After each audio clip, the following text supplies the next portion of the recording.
in this diagram, I would like this diagram to represent God's intentions for the present. And you see in the center of the diagram, obedience equals demonstrations of God's love. That's really what God's will is. God's will is that we demonstrate His character. We demonstrate who He is.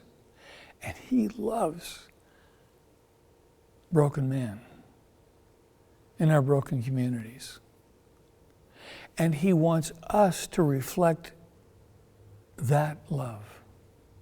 And how do we do that? We do that through obedience to God's will, by doing what He asks us to do, living the way that He asks us to live. So that's what this diagram is going to represent. And now let's put those three together.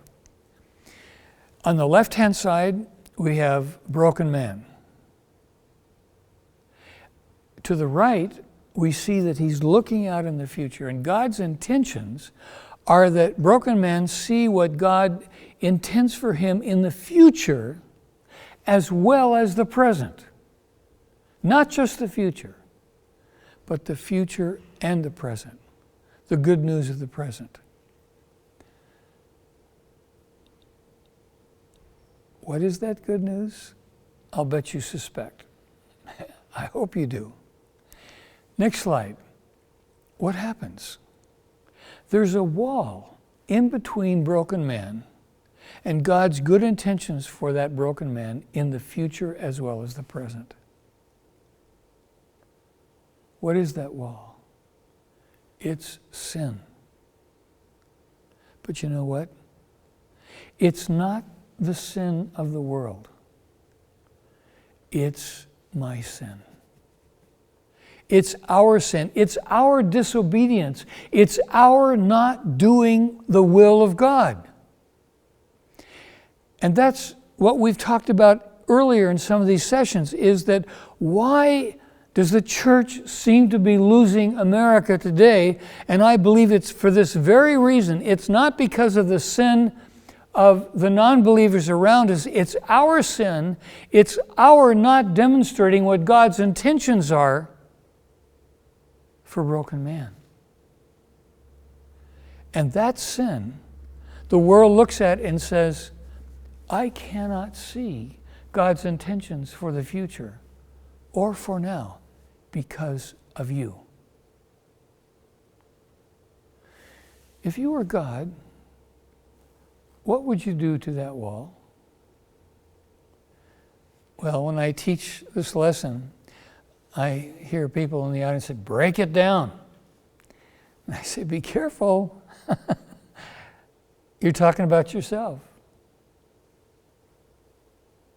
No, God didn't break it down. Actually, the Bible tells us that we will struggle with sin until Jesus returns. But God did do something to the wall. Look at the diagram. He put a window in the wall. Wow. When there's a window in the wall, broken people can see what God's intentions are for the future and the present. How many panes does the window have? Well, 4. Can you guess what they might represent from an earlier lesson? Yes, they represent the 4 areas of Jesus' growth. Physical, social, wisdom, and spiritual. These are the 4 areas that Luke 2:52 tells us that Jesus grew in. These are God's concern not only for His baby, but for us as we demonstrate God's love to the broken people of our community. And God intends that as people look through the window of the church, basically the church is a wall of sinful people in whom God placed a window so that broken people in the community can look through that wall and see His good intentions for them. Well, there's a problem. And the problem is that some churches, look at the slide, Some churches cover the physical area and they say, nope, not for us. That's for the NGOs. That's for the government. We got to focus on the spiritual. And so when the broken people of the community look through the church, they don't see God's intentions for them in the physical area. Some other churches, they cover up the social area. Same thing. Not us. We're not a social gospel church. What happens? The people who look through that church don't see God's concern for them in the social arena. And then some other churches, they say, wisdom? Now, yes, we know that we need to proclaim the wisdom of God, but the people outside the wall, they, if they come inside or they come on the other side of the wall, we'll be more than happy to share with them what God's intentions are for all of life. But they got to come in first.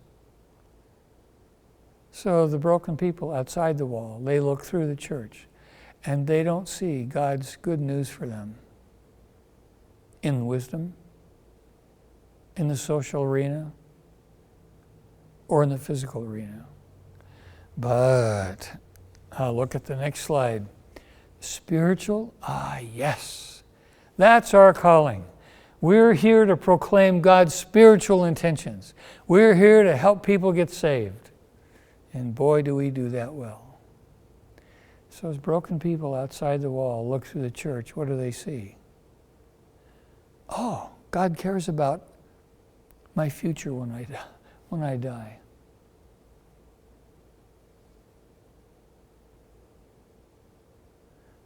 But not many come on the other side of the wall because they say, I'm hungry now. I'm without a job now. My son's a drug addict now. My husband's an alcoholic who comes home and beats me at night now. Does God have any good news for me now? What do we need to do? We need to wash the window. How do we wash the window? How do we clean it? We become active as God's people in demonstrating His love in every area now, by doing His will in every area, in our personal lives, in our family, in our relationship to our brothers and sisters in Christ.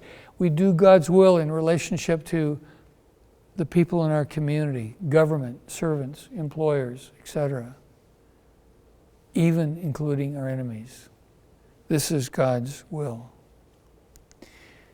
So I have a question that I'd like you to ask. And the question is this: which of the 4 areas of God's concern do you think the people of your community can clearly see as they look through the window of your church?